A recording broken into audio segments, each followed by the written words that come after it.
Nosso Deus é tremendo. Glória a Deus. Nosso Deus é tremendo, é maravilhoso. Ele sempre faz tudo completo. Quando eu digo Ele sempre faz, eu estou dizendo todas as vezes Ele faz por completo.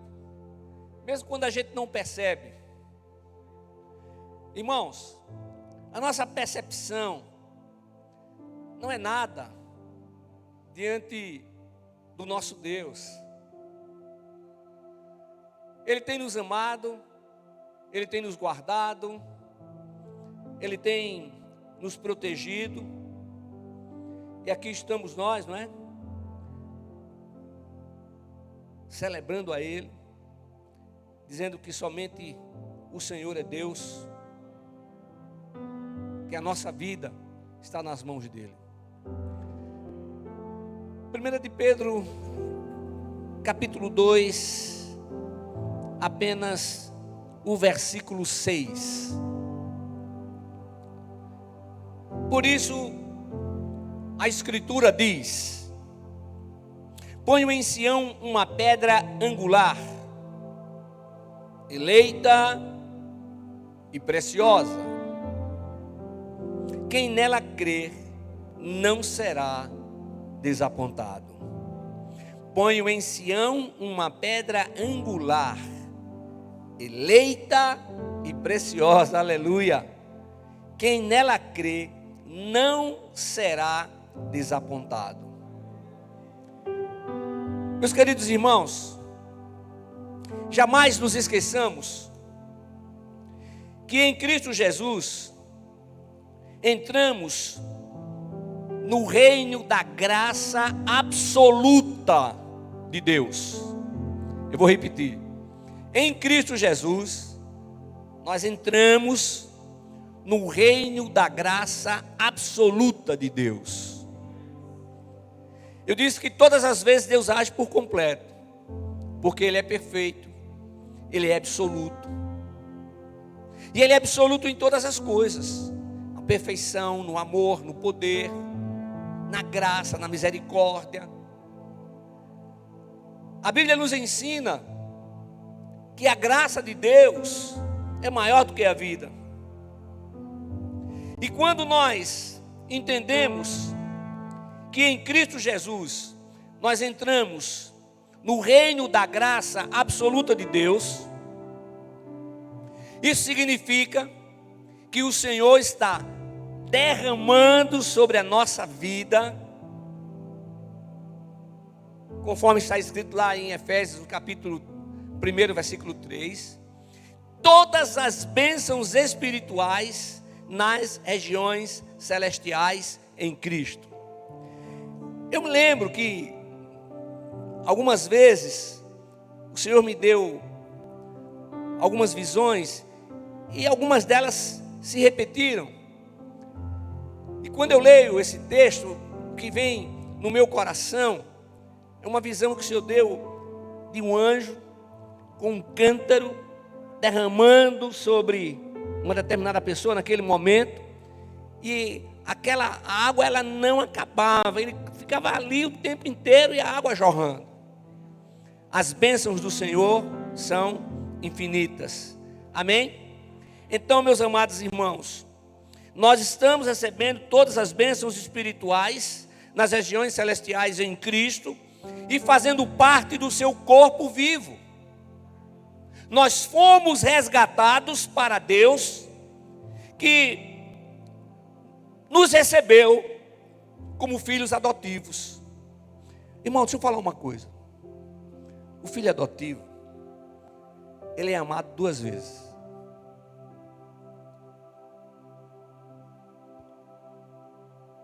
Muitas vezes ele não sabe disso.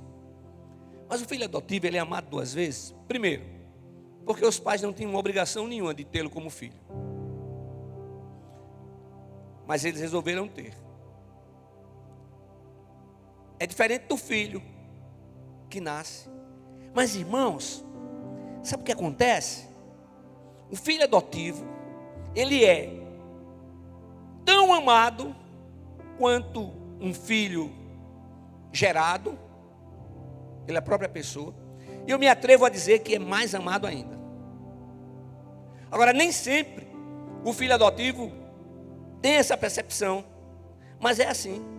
Então, irmãos, isso aqui está lá em Efésios, no capítulo 1, versículos 4 e 5. Então, nós somos herdeiros de Deus e co-herdeiros com Cristo. Aleluia! Olha, irmãos, nós somos herdeiros, não é do cara mais rico do mundo, não. Nós somos herdeiros do Deus eterno, que é dono de todas as coisas. O cara pensa que alguma coisa, irmão, nada, tudo é do Senhor. Ele tem permitido que estejamos administrando. Então, em Cristo Jesus, lembre bem, em Cristo Jesus, nós fazemos parte da família de Deus. Aí nós temos o quê? Nós temos a sua proteção, a sua provisão. E como se isso não bastasse, Ele habita em todo aquele que tenha Jesus Cristo como Senhor, único e suficiente Salvador. Então, amados irmãos, nós defendemos, honramos e vivemos submissos ao Espírito Santo. Então, em hipótese alguma, estando em Cristo, nós podemos abrir mão disso por qualquer outra coisa. Porque todas as demais coisas são passageiras. Irmãos, tudo aquilo que a gente vê é passageiro. Mas aquilo que a gente não vê, irmãos, o Senhor nos deu um espírito novo. Ele dá a cada pessoa um espírito imortal. Ele não dá um espírito, não, você veio, agora você vai voltar. Não tem isso, irmãos. O sacrifício de Jesus Cristo foi único, sacrifício absoluto. E esse único sacrifício, Ele se fez maldição em nosso lugar. Ele pagou a pena que era nossa, pena de morte. Ele entregou-se a si mesmo em nosso lugar. Ele veio ao mundo para isso. Então, em Cristo, nós fazemos parte da família de Deus. Irmãos, uma vez em Cristo, não dá para a gente andar mais, viver mais fora dos seus princípios. Agora, lembre de uma coisa: o Senhor tem poder para restaurar. E quando a gente está falando que o Senhor tem poder para restaurar, é uma restauração completa. Oi, Ele tem poder para libertar daquele vício terrível que você não tem conseguido. Ele tem. Ele tem. A dita nova ordem mundial traz em seu bojo princípios contrários à família. Então eu posso dizer que são princípios malignos contra a família. Então nós não aceitamos e não nos deixaremos intimidar. A Bíblia, ela é a palavra de Deus. Ela foi escrita por homens inspirados por Deus. Irmãos, o meu primeiro pastor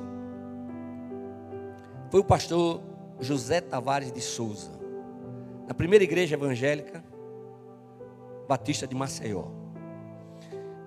Desde quando eu me entendi de gente, eu já estava lá na igreja com os meus pais. E o pastor Tavares, ele ficou 50 anos na igreja, ficou 48 anos oficialmente como pastor e 2 anos como pastor interino. Então, no total de 50 anos. Mas antes dele ser pastor, ele foi padre. E ele recolheu muita Bíblia e queimou muita Bíblia. Foram muitas Bíblias. E isso foi feito em diversos lugares no mundo inteiro. O partido chinês faz isso hoje na China. Na Venezuela está sendo feito isso. Na Coreia do Norte eles fazem isso e ainda fuzilam aqueles que possuem a Bíblia. Mas nós temos liberdade de proclamar essa palavra. E essa palavra, irmãos, ela é vivificada pelo Espírito Santo de Deus. Quanto mais os caras tentarem destruí-la, mais ela vai ser distribuída. É assim, irmãos. Porque ela é a palavra de Deus. Então, como igreja de Cristo, nós precisamos estar alertas, precisamos estar espiritualmente acordados, precisamos estar atentos para aquilo que a escola está ensinando para os nossos filhos. Pais, tem que investir mesmo. Quer ter filhos? Então invista.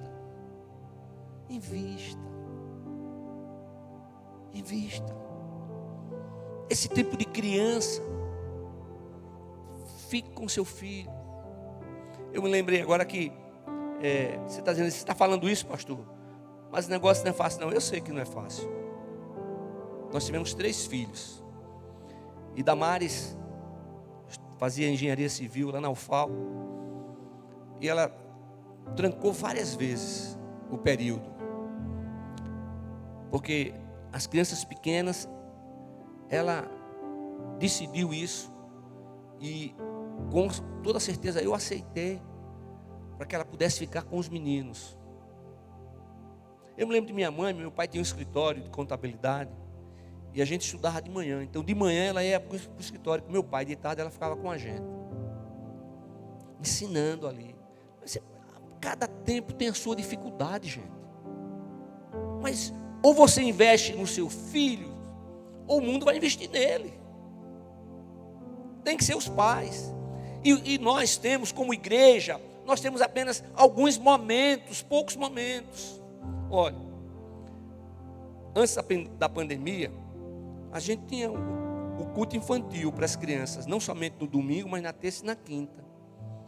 E por que, pastor, a gente não tem mais? Porque faltam pessoas que se disponham a fazer parte de uma equipe que vai se revezando para ficar com as crianças. Nós investimos o melhor para as crianças. Tem que ser um investimento melhor para as crianças. O mundo está aí investindo. Então a gente tem que investir o melhor. Não é pegar a criança e dar qualquer coisa, vai lá para uma sala. Não é isso não, gente. Há um estudo, há uma preparação. Nós temos a escola bíblica dominical, o departamento infantil funcionando pela manhã. O berçário precisa voltar a funcionar. Faltam pessoas que se disponham. Mas o Senhor nos ensina. O Senhor, Ele se apresentou e Ele nos mostrou como todas as coisas foram feitas. Abra aí a sua Bíblia em Gênesis, no capítulo 1. Gênesis capítulo 1. Os versículos 26, 27 e 28. Gênesis 1, 26 a 28. E disse Deus: façamos o homem à nossa imagem, conforme a nossa semelhança. Domine ele sobre os peixes do mar, sobre as aves do céu, sobre o gado, sobre os animais selvagens e sobre todo animal rastejante que se arrasta sobre a terra. E Deus criou o homem à sua imagem. A imagem de Deus o criou. Homem e mulher os criou. Então Deus os abençoou e lhes disse: frutificai e multiplicai-vos, enchei a terra e sujeitai-a, dominai sobre os peixes do mar, sobre as aves dos céus e sobre os animais que rastejam sobre a terra. Amém. Observe aí, o que é que o Senhor enfatiza? Ele enfatiza a criação. ele enfatiza a criação do homem e da mulher. Amém? Ah, pastor, mas ele tirou a mulher do lado do homem. Ele criou o homem e a mulher, a sua imagem e semelhança. Está aqui no texto bíblico. Outra coisa que ele enfatiza: o que ele dá ao homem direito de dominar. A questão do casamento é outra história, que não é o domínio como as pessoas pensam, nem é a submissão como muitos falam. Não, é diferente. Então, o Senhor não está dizendo que é para o homem dominar o seu semelhante. Não. Ele fala para dominar os animais, todos os animais. Ele fala que é para o homem e a mulher, para que eles se multipliquem. Só pode haver multiplicação num casal que for hétero. Mulher com mulher não multiplica, homem com homem não multiplica. Você vai ver no início que o Senhor diz: homem e mulher os criou, macho e fêmea os criou. Aqui, rapaz, a vida inteira isso. Agora surge um endemoniado aí, arranja alguns seguidores. Não, a criança ela vai descobrir o sexo dela quando crescer. Homem, não digo um negócio desse. Os caras estão querendo até mudar o português. Não, irmãos, não é assim não. Essa palavra é viva. O Senhor ratifica a determinação do ser humano dominar os animais, mas não o seu semelhante. Mais uma vez, ressalto isso. E ele também ordena ao homem e à mulher: multiplicai-vos e enchei a terra e sujeitai-a. Então, igreja do Senhor, não importa o tempo, não importam os desajustados que estão aí criando as coisas, nós temos que estar firmados em Cristo. É isso. Não há nenhuma página na Bíblia de liberação para que pessoas do mesmo sexo se unam como casal. Não, irmãos. Lá em Levítico 18, 22 e 23 diz assim: não te deitarás com um homem como se fosse mulher, é abominação. Não te deitarás com nenhum animal, contaminando-te com ele, nem a mulher se porá diante de um animal para juntar-se com ele, é perversão. Aleluia. Então a igreja de Cristo, nós não estamos fora não, irmão. Quem está fora é aqueles que estão criando essas coisas. Tudo isso aí, igreja, são investidas contra a criação, contra Deus, contra a família, contra o casamento.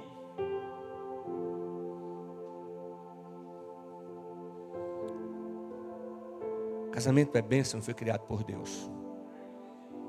Pastor, mas eu não casei ainda. Continue orando. Em vez de você apresentar uma pessoa que você espera, apresente a sua vida diante do Senhor. Eu não, olha, irmãos, eu não tenho ideia do que significa a pessoa viver sozinha. Mas sem uma orientação bíblica, isso torna-se difícil. Eu não tenho ideia. Eu casei com 21 anos, por livre e espontânea vontade. Graças a Deus, estou casado há 45 anos com a mesma mulher. Aleluia. Glória a Deus. Se voltasse atrás, casaria com ela de novo. Glória a Deus. Conta ali, né? Ela está diferente, tá? Eu também estou. Mas eu olho para ela, aí eu lembro daquela menina de 18 anos que começou a namorar. Nós começamos a namorar no dia 22 de fevereiro de 1971. Me lembro do dia, rapaz. Me lembro do dia. Lá no acampamento batista, retiro da juventude. Me lembro. Nunca tinha visto. Olhei para ela, aí eu disse: vou casar com ela. Glória a Deus. E o Senhor colocou isso no coração dela também. Nos conhecemos, eu sempre muito tímido. Nos conhecemos. Menos de 1 hora depois a gente já estava namorando. Aleluia. Tem que ser, rapaz. Deixa eu fazer um parênteses aqui, ó. Quando chega alguém e diz, pastor, nós estamos orando. Eu digo, orem. Mas orando há quanto tempo? Nós já estamos orando há tantos meses. Meu Deus do céu. Você tem que orar mesmo. Mas depois você vai lá no gabinete e conversa, eu explico as coisas direitinho. Mas não é só assim não, gente. Não é não. Agora, se você não tem direito para comprar nenhum refrigerante, meu filho, aí você ore sozinho.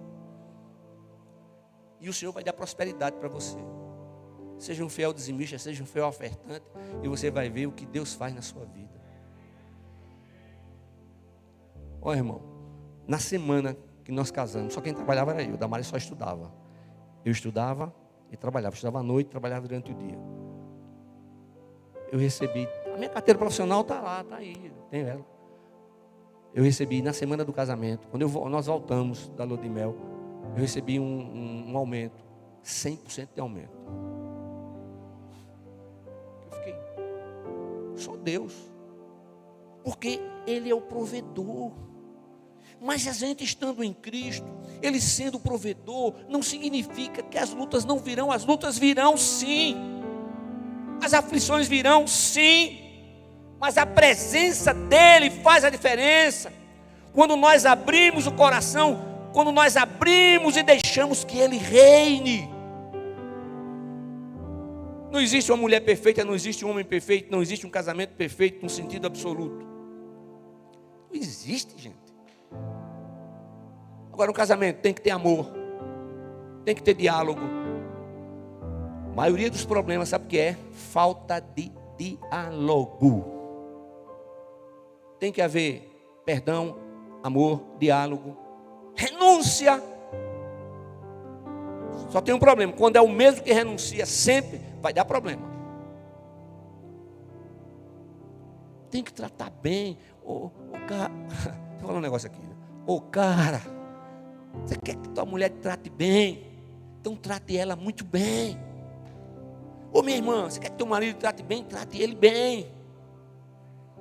Amém. Mas vamos voltar aqui para a história. Glória a Deus. Então, irmãos, não está dentro do que a gente está falando. Porque a tentativa de destruir a família é terrível. E a igreja, nós não estamos passivos de braços cruzados. Aí eu vi um pastor falou alguma coisa que eu já tinha dito aqui algumas vezes. Geralmente a pessoa diz assim, quando eu falo, a pessoa diz, pastor, mas o Senhor está no controle. É verdade, Deus está no controle. Aí eu pego um gancho no que o pastor lá disse. Deus está no controle, é verdade. Deus estava no controle. Você acha que Deus não estava no controle na Argentina? Você acha que Deus não estava no controle na Venezuela? Você acha que Deus não estava no controle em Cuba? Você acha que Deus não estava em controle na Coreia do Norte? Você acha que Deus não estava no controle na Guatemala? Estava. Só tem uma coisa: é que Deus não vota. Somos nós que votamos. Então a decisão é pessoal. Deus não vai tirar da gente aquilo que deu. A livre escolha, o direito de escolha. Para tudo na vida, você escolheu a roupa, você escolheu estar aqui, você escolheu a sua profissão. Não é verdade? A presença do Espírito Santo agindo na vida de todo aquele que tenha Jesus Cristo como Senhor, único e suficiente Salvador, faz o quê? Traz ânimo, traz encorajamento, fortalecimento, proteção, convence do pecado, da justiça e do juízo, convence também que todas as coisas vão passar, mas a palavra do Senhor vai permanecer para sempre. Isso prova o quê? Isso comprova a imutabilidade da palavra e das promessas de Deus. Pastor, Deus fez promessas para mim, mas quanto tempo? Deixa eu falar uma coisa para você. Não vou contar a história, mas eu disse ao Senhor quando eu tinha 9 anos de idade que eu ia ser pastor. E depois eu me arrependi. E sabe o que eu dizia? Eu dizia assim, não, peraí. Deus, ele é soberano. Vou dizer, você acha que Deus vai levar em consideração o voto de um menino de 9 anos? Não, que é isso? Ser pastor, não. Olha, duas coisas eu nunca serei na minha vida. Nunca serei contador e nunca serei pastor. Aleluia. Nunca se disse que nunca seria contador por causa do meu pai. Trabalhava demais. E nunca seria pastor porque eu sabia das histórias do meu avô materno. Vovô Eurico, pastor Eurico Calheiros. Mas hoje eu digo, Senhor, eu não digo nada, eu quero ser aquilo que o Senhor disser que é para ser. Eu vou no lugar que o Senhor disser que é para ir. Eu fico até o momento que o Senhor disser. Eu não vou discutir nada com o Senhor, porque a minha vida está em tuas mãos. Eu quero a tua vontade, não quero a minha. A gente vê que está escrito que a vontade do Senhor é boa, agradável e perfeita. É Ele que nos protege, irmãos. Uma vida vale mais do que todo ouro e toda prata. E quando a gente vê vidas e mais vidas no mundo inteiro, vidas e mais vidas no Brasil, vidas e mais vidas na nossa cidade, que poderiam estar conosco e não estão.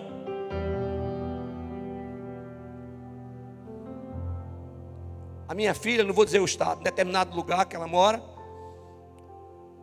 começou a ter os sintomas da Covid, foi lá no hospital. Não, a senhora toma isso aqui, um negocinho lá que der para ela tomar. Quando a senhora tiver com dificuldade de respirar, a senhora volta.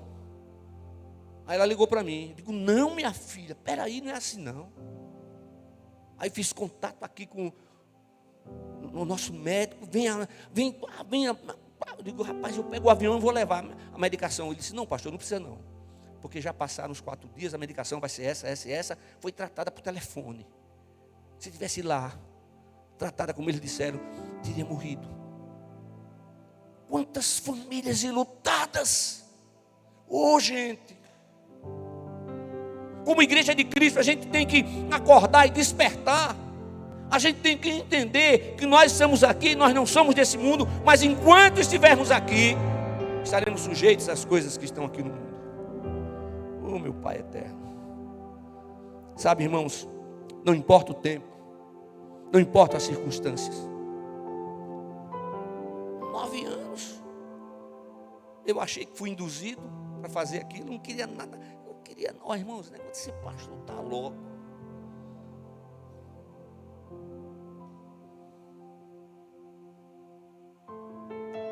Eu fui consagrado aos 38 anos de idade. Quando o Senhor falou comigo de uma forma, uma outra vez eu conto, porque agora não dá tempo. Quando o Senhor falou comigo, me chamando para o ministério, foi uma coisa que eu nunca vi. Você sabe o que eu vi? A minha vida como se fosse uma antena. Pensa aquela uma antena grande, certo?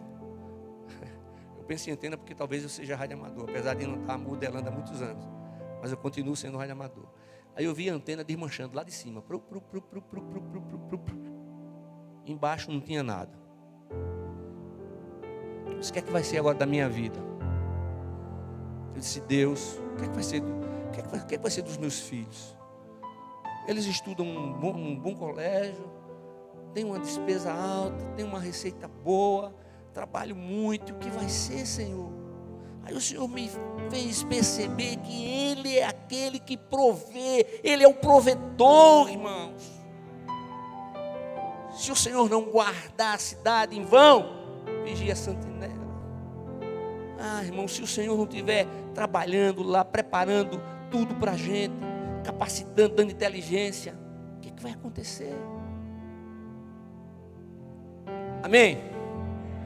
Irmãos, em Cristo Jesus, o mundo escarnece de Deus, o mundo escarnece dos princípios divinos. A Bíblia diz que não há comunhão da luz com as trevas, ou é luz ou é trevas. Acendeu, é luz, apagou, é treva.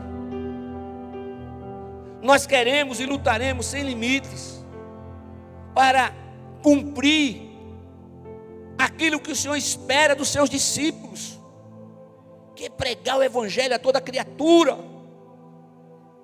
Quantas pessoas na nossa cidade, irmãos, a gente precisava ter em cada rua uma igreja.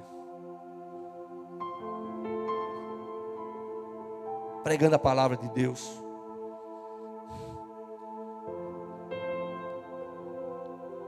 Se queremos que a nossa família seja edificada em Cristo, então é necessário que continuemos rejeitando e combatendo tudo aquilo que vem com o propósito de destruir, de desfazer o que o Senhor declara.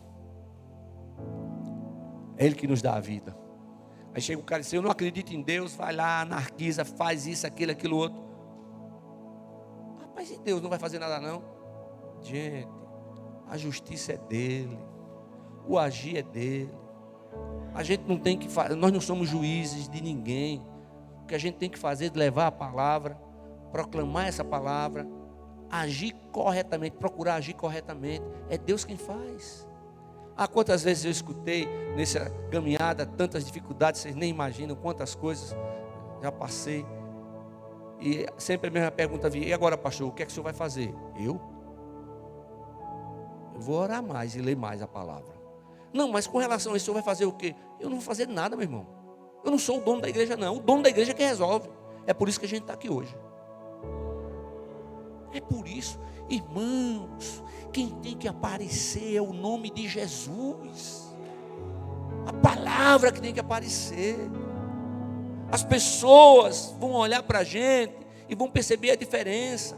Mas se essa diferença não for daqui de dentro, não adianta nada. É por isso que a gente diz, a Bíblia ensina, que é para a gente fixar o olhar em Cristo. Porque se a gente fixar o olhar no próximo, a gente não vai para canto nenhum.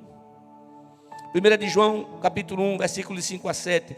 E a mensagem que dele ouvimos e anunciamos é esta: Deus é luz e nele não há treva alguma. Se dissermos que temos comunhão com ele e andarmos nas trevas, mentimos e não praticamos a verdade. Mas se andarmos na luz, como ele na luz está, temos comunhão uns com os outros, e o sangue de Jesus Cristo, seu Filho, nos purifica de todo o pecado. Irmãos, João não está criando, mas ele está transmitindo a mensagem que recebeu de Deus, que recebeu de Jesus. A sua mensagem não é da terra, é do céu, mas não vem do homem, vem de Deus. É por isso que quando a gente tem uma experiência real com Cristo, as coisas mudam na nossa vida, mudam no nosso viver.